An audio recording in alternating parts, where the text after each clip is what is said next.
ایک مفکر کا قول ہے کہ وہ چیز جس سے ہمیں ڈرنا چاہیے وہ خود ڈر ہے۔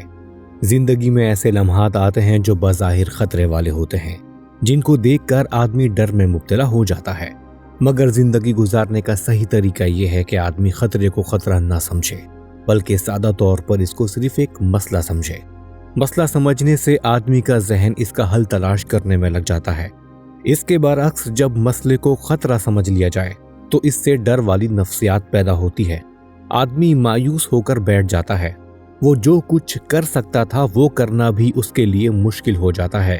جو شخص زندگی کی جد و جہد کے میدان میں داخل ہو، اسے سب سے پہلے یہ جاننا چاہیے کہ وہ اس میدان میں اکیلا نہیں ہے۔ یہاں اس کی طرح کے دوسرے لوگ بھی موجود ہیں جو اپنے حوصلوں کے مطابق زندگی کی جد و جہد میں مشغول ہیں۔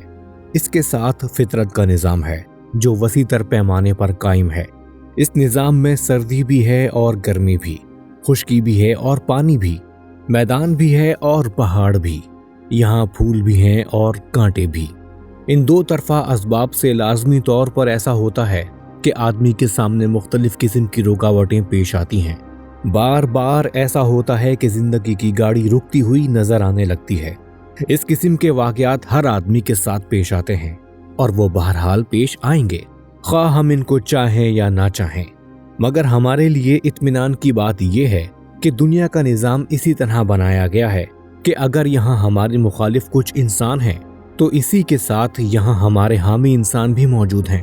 جہاں رکاوٹیں کھڑی ہوئی ہیں وہیں گنجائش کے دروازے بھی ہر طرف کھلے ہوئے ہیں۔ جو آدمی مخالفتوں اور رکاوٹوں میں الجھ جائے وہ اس دنیا میں اپنا سفر پورا نہیں کر سکتا۔